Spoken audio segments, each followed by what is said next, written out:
আজ ভীষণ ভালো লাগছে এইরকম এই ইস্টবেঙ্গল ক্লাবে আসতে পেরে। আমি ভীষণ গর্ব অনুভব করছি।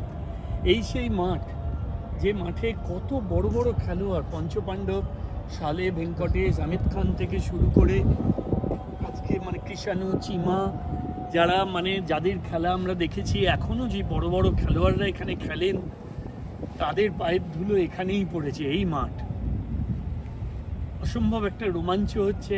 আমার সাথে আছেন নিউজ 18 বাংলার করেসপন্ডেন্ট মিস্টার সুজিত ভৌমিক এবং আছেন মিস্টার অরূপ পাল।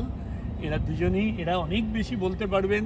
আমি এই ক্লাব সম্পর্কে হয়তো আমরা বাইরে থেকে জেনেছি, কিন্তু ক্লাবের ভিতরে এসে তো কখনো দেখিনি, বাইরে থেকে খেলা দেখে গেছি। কিন্তু এই যে আজকে আমরা এসেছি, অরূপবাবু প্রথমে আপনি একটু বলুন ইস্টবেঙ্গল। যেটা হলো, আমি হার্ডকোর ইস্টবেঙ্গল সমর্থক, কিন্তু বাই দ্য বাই আমি আবার মোহনবাগানের মেম্বার।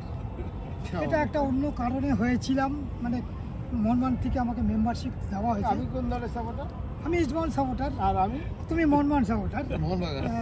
এবার যেটা হলো, আমি দীর্ঘদিন সাংবাদিকতা করেছি, প্রায় 30-31 বছর সাংবাদিকতা করেছি এবং বহু সাংবাদিকের সঙ্গে আমি মিশেছি। কিন্তু সুজিতের সঙ্গে আমার বছর 5-6 আগে পরিচয় হয়। ও মোহনবাগান সাপোর্টার, আমি ইস্টবেঙ্গল সাপোর্টার। ম্যাচ হারলে পরে ও আমাকে সান্ত্বনা দেয়, আর ওর টিম ম্যাচ হারলে পরে ওকে আমি সান্ত্বনা দিই। ইস্টবেঙ্গল থাকলে মোহনবাগান থাকবে, মোহনবাগান না থাকলে এই লড়াইটাও তো আমাদের মজা, বাঙালির মজাই তো ইস্টবেঙ্গল মোহনবাগানের লড়াই। করার পরে এখন 3 বছর হলো আমি এই ইস্টবেঙ্গল ক্লাবের লাইব্রেরির দায়িত্বে আছি এবং ইস্টবেঙ্গল সমাচার বলে একটা ম্যাগাজিন বেরোয়, সেই ম্যাগাজিনের অন্যতম যুগ্ম সম্পাদক হিসাবে কাজ করছে। সত্যি কথা বলতে আবেগটা যেরকম আপনার মধ্যে দেখলাম, সেরকম আমাদেরও আবেগ ইস্টবেঙ্গলের। আমরা গ্যালারিতে বসে খেলা দেখতাম, তখন ভাবতাম ওই প্রেস বক্সে যদি বসতে পারতাম ভালো হতো। সেই প্রেস বক্সে বসলাম, তারপরে মনের মধ্যে জাগতো যে ইস্টবেঙ্গলের ড্রেসিং রুম এগুলো যদি অবাধভাবে বিচরণ করতে পারতাম কত ভালো হতো।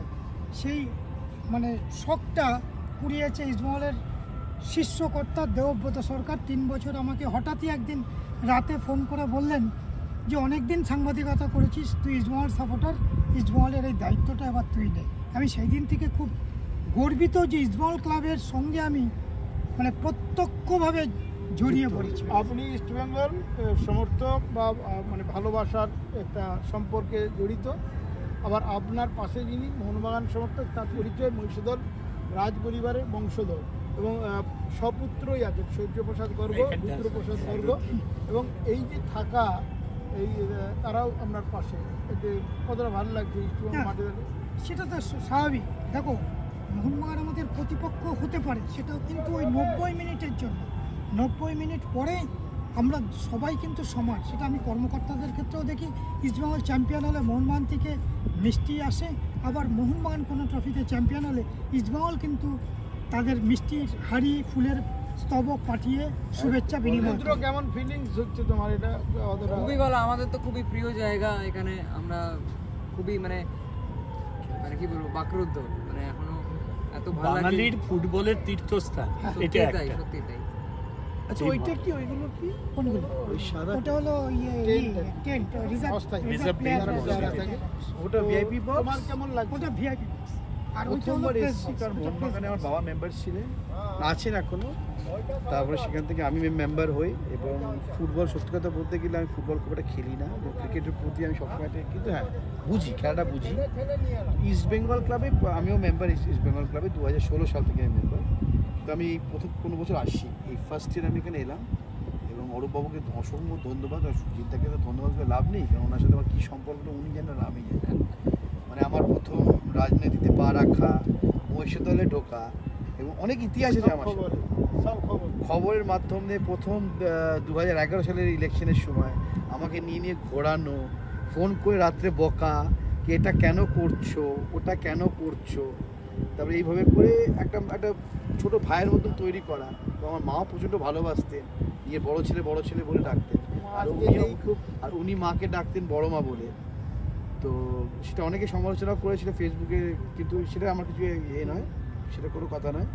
তো সেখান থেকে আজকে এই জায়গায় এসেছি, ছেলেকে নিয়ে এসেছি, আজকে এখানে ভালোই লাগছে। সুজিতদাকে অসংখ্য ধন্যবাদ, অরূপদাকে অসংখ্য ধন্যবাদ। তোমাকেও ধন্যবাদ।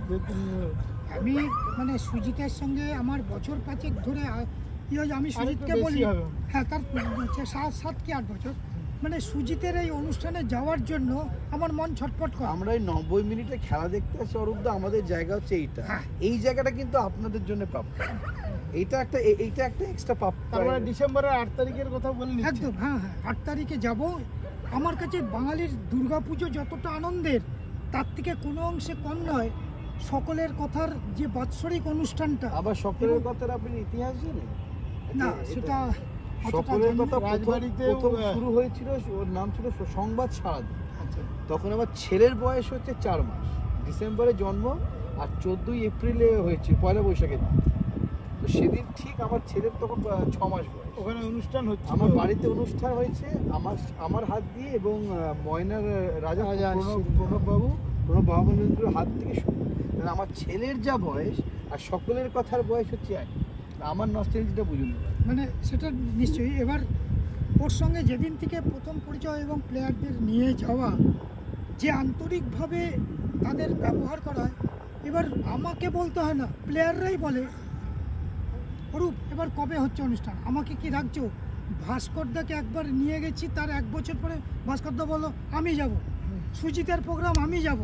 এটাই আমাদের কাছে বড় পাওনা। এবারে শিশির ঘোষ যার হেড সবাই দেখে মুগ্ধ হতো, শিশির যাওয়ার ব্যাপারে কথা কনসার্ন দিয়েছি। সব থেকে বড় কথা মঞ্চটা, আমি বলি আমার এটা দুর্গাপুজো দুটো, একটা হলো এই সপ্তমী অষ্টমী নবমী দশমী, আর একটা হলো, এবং ওর ওখান থেকে যখন ফিরে আসি তখন যেন আবার 1 বছরের প্রতীক্ষা। সকলের কথা একটা 2014 সালের একটা গাছ, মেহগনি গাছ দেওয়া হয়েছিল, ওই গাছটা এখন আমার কাছে আছে।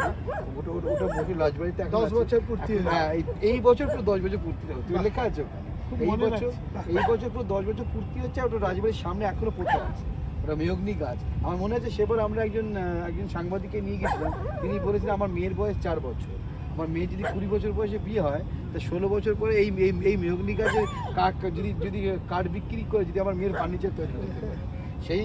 এই বছর পুরো 10 বছর 2014 সালে আবেগ আনন্দ সকলের কথা উঠলেই এগুলো আসে, সেটা থামতেই চাইবে না। আবার মাঠটা যখন ইস্টবেঙ্গলের সবুজ মাঠ, তখন আরও বাড়তেই থাকবে। এরপর আমরা ভেতরে গিয়ে মিউজিয়ামটা দেখব।